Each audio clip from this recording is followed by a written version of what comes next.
think that God is obligated to receive your worship? Something that we have little reflection on, I think, in the church today. Is there such a thing as worship of God that he doesn't want? Worship of God, we think we're worshiping him and he doesn't want it. He doesn't receive it. This is what he does with Cain. Like Cain probably thinks, I'm giving something to God. And then God says, no. And his face fell. Now, it has to be right out of the gate here. Sometimes people think that God's just being arbitrary. He's being petty. He's being capricious with Cain. And that's not true. When he sees that Cain is angry, he asks Cain this question. Verse 6, the Lord said to Cain, why are you angry? And why is your face fallen? If you do well, okay, there's the key. If you do well, will you not be accepted? What do you think the answer to that question is? If you do well, won't you be accepted? Yes. But if you do not do well, sin is crouching at the door. Its desire is contrary to you, but you must rule over it. So the problem here is not that God is being arbitrary, but in some way, Cain is not doing well. Cain is not doing something that his brother Abel is doing. So what is that something? Well, there's two clues. First, the story notes and tells us that Abel brought, quote, the firstborn of his flock and of their fat portions. So this is an emphatic, redundant statement. Whereas Cain brought an offering of the fruit of the ground. So there's an emphasis. Some people think, oh, it's because Abel brought a blood sacrifice and Cain didn't. That is not the problem here. First, later in the Torah, God says an animal sacrifice is fine, a grain sacrifice is fine. Like this, that's not what's going on here. But what is going on, though, is that there's a clear emphasis on the quality of Abel's offering that is conspicuously missing from the description of Cain's offering. So Abel, he offers the best of his animals.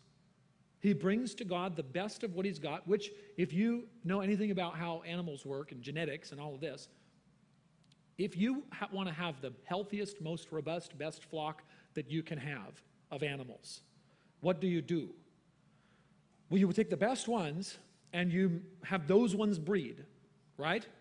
Because now you have the best bloodline that you can have in your herd. So what if you take the best ones and you kill them?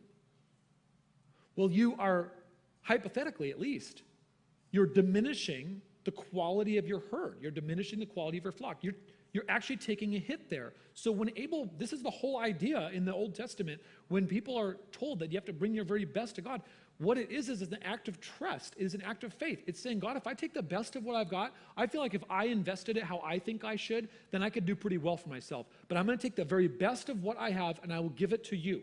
And I will trust that you will take care of me. You will provide for me. You will do right by me. I'll give you the best of what I've got. Yes? Does this concept make sense?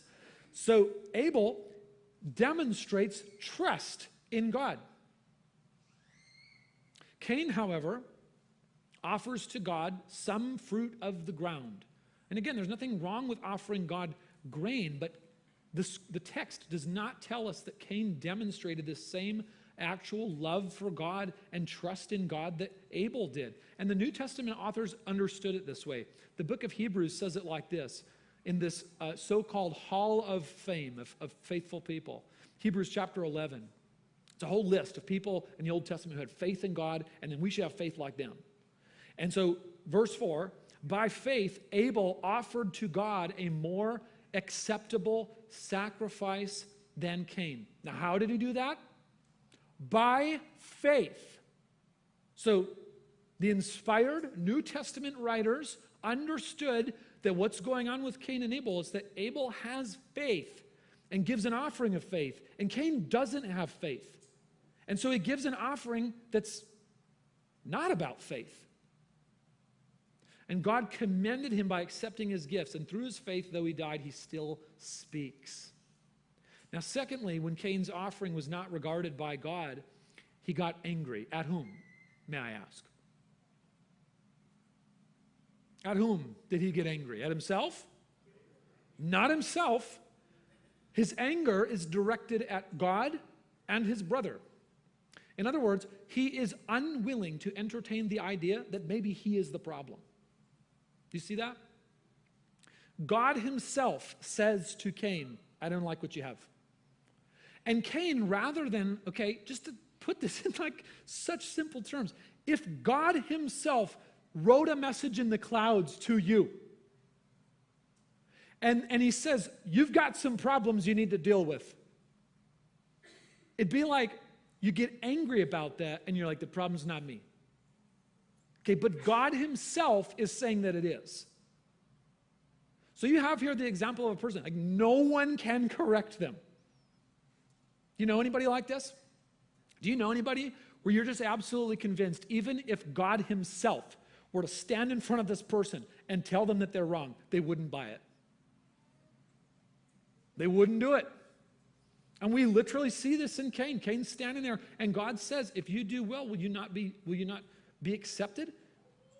And Cain is just fundamentally unwilling to entertain that he's the problem. It's like he feels that he is just entitled to success, to favor, to the receiving of his offering. And when his offering's not received, he thinks the problem lies outside of himself. And this is where we see a window into, this is just Cain's idolatry. John tells us in the book of 1 John in the New Testament that Cain's deeds were evil and that he was, quote, of the evil one. He says in 1 John chapter 3 and verse 12, we should not be like Cain, who was of the evil one and murdered his brother. And why did he murder him? Because his own deeds were evil and his brother's righteous. So John sees Cain's offering as really an evil deed. And so Cain, even in his outward worship of God, he's putting down an offering for God. And the New Testament writers still say, no, but he was of the evil one. And so Abel's offering came out of faith and an actual love for God and trust in him. But the problem is that what Cain's offering is really about Cain. What does this mean for us?